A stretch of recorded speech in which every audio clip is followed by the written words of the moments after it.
Hello guys, and welcome back, or welcome here if you are new. My name is Amy. So in today's video we're going to be talking about things that I like to read in books. So before we start this video, there's just a few things that I want to preface. Number one, I'm sure there's going to be things that I left out. Number two, there may be a certain trope that already exists for what I'm saying, but I didn't use like the technical term, so you may hear that. And then number three is primarily I read Christian fiction. So everything I'm going to mention today are things that I like to read in Christian fiction books. Now these are everyday things, this everyday people, everyday settings, tropes, but all of that in a Christian fiction book. And pretty much Christian fiction is my favorite genre because, and this does not go for everybody, but for me personally as a Christian, I just like to read stories that have regular everyday life scenarios and things, but that has faith intertwined. So that's just me, that's just my preference. In general, when I'm talking to my family or my friends, I mean, we talk about everyday things, but also in the conversation at some point, I feel like, God or the Holy Spirit or just different things in that realm are just bound to come up along with the everyday things. And so that's just what I prefer to read. So with all that being said, let's go ahead and just get into all the juicy little fun things that I like to read in books. Now I did write a lot of this down and I kind of categorized it three ways. So I did kind of like the tropes or things that I like to read about or storylines. I did settings as far as like geography, and then I did character / a character trait. You guys, this is my favorite drink, just FYI. Fresca. It is so good. It's a grapefruit citrus drink. So good. So, favorite tropes or just storylines that I like to read. I think one of my number ones is going to be a close proximity. And so, I think that's where this is going. So like a neighbor, someone that is close by that you can run into easily, bump into easily. So that one would be like one of my tops. Also in that same kind of close proximity, say that, someone is working, someone who works in an inn and they have guests are coming in, and then now all of a sudden they're in close proximity for, an amount of time. Or say that your house or a family member's house or friend or whatnot, and there's like a handyman or someone there making repairs, someone who all of a sudden is in close proximity. I'm just all about those. All right, next, and probably one of my favorites for sure, is like a stuck together trope. So one instance is, I've mentioned this book before, and it's Autumn Skies by Denise Hunter, and it's one of my favorite books like ever. It's so good. So basically the main character, she runs an inn with her sister and brother, but on the side she started like her own side business, like an outfitters type business where she sells or rents kayaks, canoes, that sort of thing, but she's wanting to add like nature guide to her business to kind of take it a step further. So they have a guest at the inn, and she decides to go ahead, and he wants to go on a hike up in the mountains. So she offers to go ahead and take him on this hike, and he doesn't have to pay anything. She'll just do it because she's getting her feet wet. Well, while they're up there, several things start happening. It starts raining, and the bridge that they cross gets like watered down, and they can't get through. And so, things just start happening. They're stuck together. Also, in a book I read over Christmas, the White Christmas Inn, there's a snowstorm, and so the people who are at the inn, they're stuck together as well. Also, I'm not going to say enemies to lovers. I'm not even going to say that. I'm just going to say like misunderstood. Say that you have two characters, they just had the misconceived misunderstandings. It's not that they hate each other, but they're just like a misunderstanding, and they don't really care for the person right now, but once they actually start talking and they realize they aren't who they seem, I think those are really fun to read about. Also, something that I'm calling unlikely love. So for example, in a Becky Wade book that I read called True to You, so you have Nora, and she is like a historian, like genealogist, and then her love interest, which I can't think of his name, but he is a Navy SEAL. And so like you would not think, and like if you, once you get to know Nora, get to know him, like okay, that would be like an unlikely pair, but then they just end up working so well together. Okay, then you have Friends to Lovers. I think everyone knows that, and I think a lot of people like that one. I think that's pretty common. That's kind of like how me and my husband met. I knew of him, we were friends. I honestly, at first, you know, people would like joke around and say, oh, you guys are gonna end up together, and I was like, no. We have like an age gap relationship, and so I never had ever dated anyone with such an age gap before, and so I just kind of kept him at bay. But then, you know, now like the rest is history, and he's like the love of my life, my best friend, like everything. And so you just never know, okay? Now, something that really irks me though in those type of books is when, you know, you have one person of the friend group who has been like pining over the other person forever, and they've given like no clues, they've never mentioned it. I'm like, just communicate, okay? Communicate. But at the same time, you know, they have that internal struggle where if I mention it, our friendship could be ruined. But either way, like, it's gonna ruin you if you just keep, you know, like sitting on it. Okay, just a few more. This is more for like a suspense type book, and this is where there's like a person who, you know, evidence or things are pointing to a certain suspect, but reading their point of view, we know that they had nothing to do with the incident, but like the investigator still doesn't know what we know. But as they start working together and, you know, communicating and things, then they start to build trust and a relationship from there. And then kind of along the lines with that is like a rescue.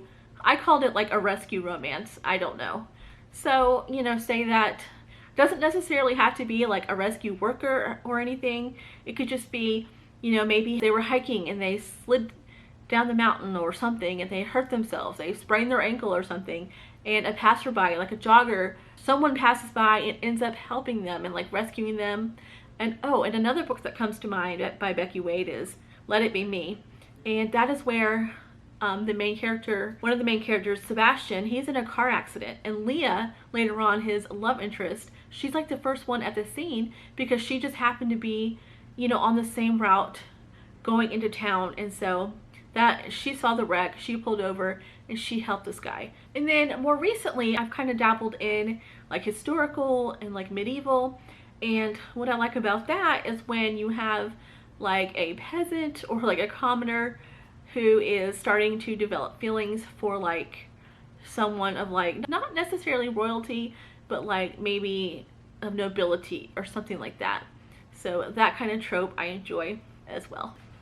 All right, next we have book settings, and this is like a geography.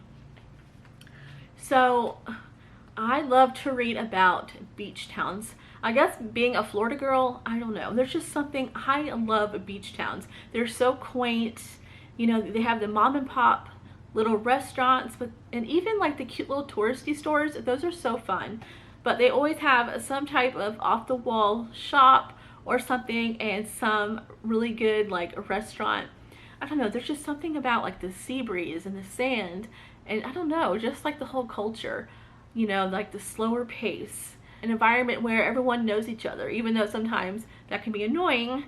But yeah, just the overall feel of beach towns. Also, you know, beach town, or I could say like a coastal town. Also mountain towns, like books that are set in like the Blue Ridge Mountains, Appalachian Mountains.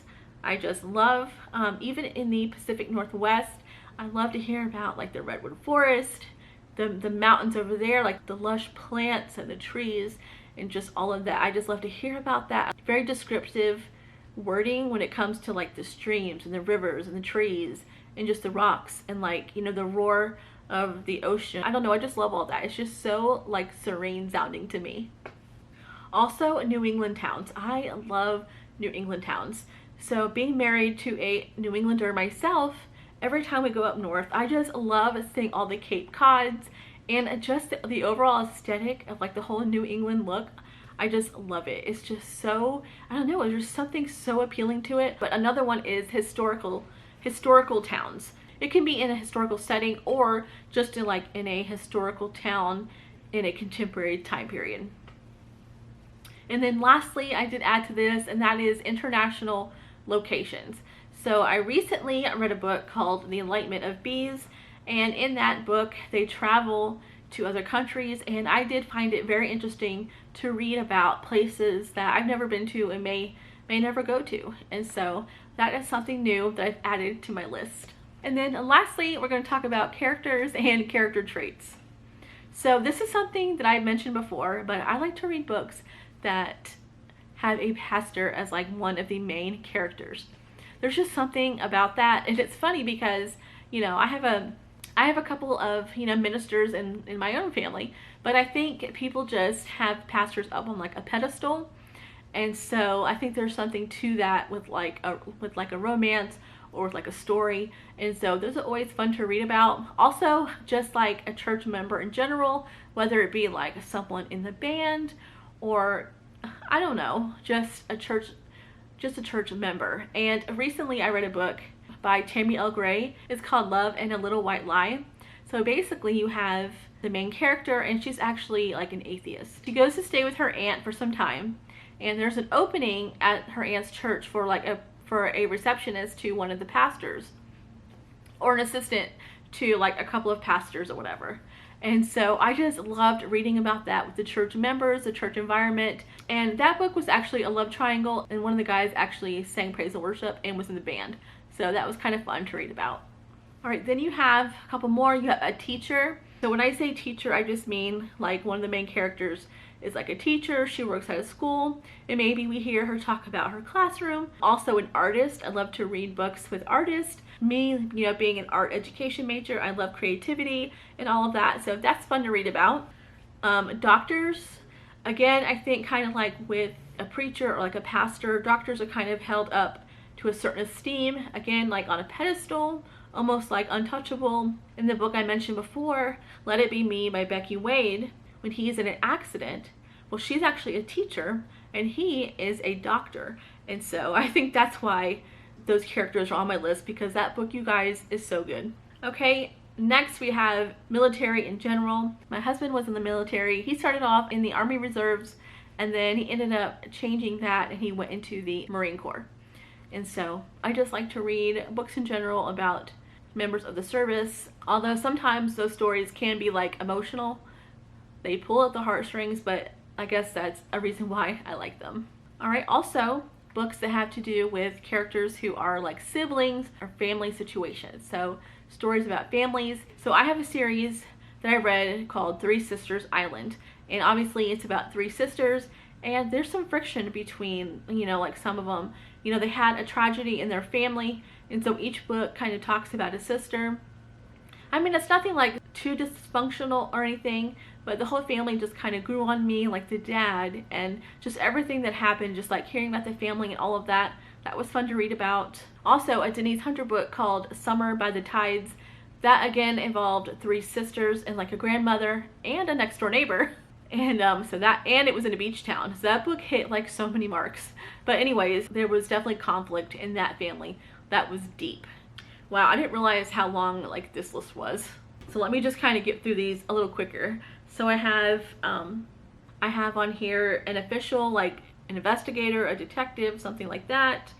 I like to read books where a character is like an author or they work in a library.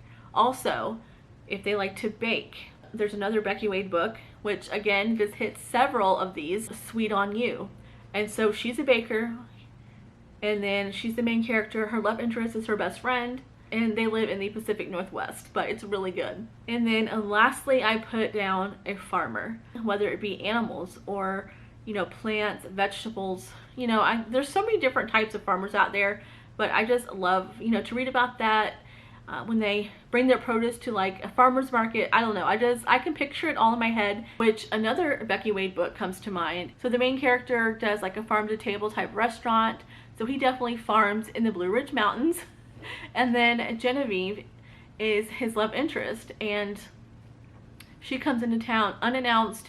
Well, there's like a whole backstory on her, but it's kind of like not enemies, okay, or not like enemies to lovers, but strong dislike. And so that's another book that kind of hits like several of these. Lastly, having to do with characters, character traits. I like to read about characters who are confident.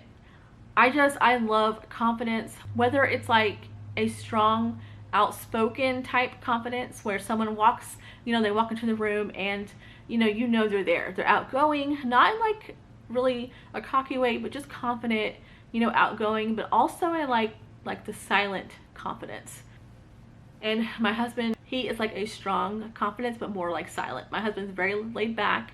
I don't know if any of you guys do this, but when you're reading a certain book, maybe it starts to jog a memory. And so that happens to me. That happens to me quite often. That's natural. I don't think there's anything wrong with that. So I like characters who have some depth to them. They're not like really shallow. They have some depth. They're not afraid to dig deep. I love to read about that. Also, I like characters who are just easygoing and fun. I don't like, drama, like characters that bring drama. No.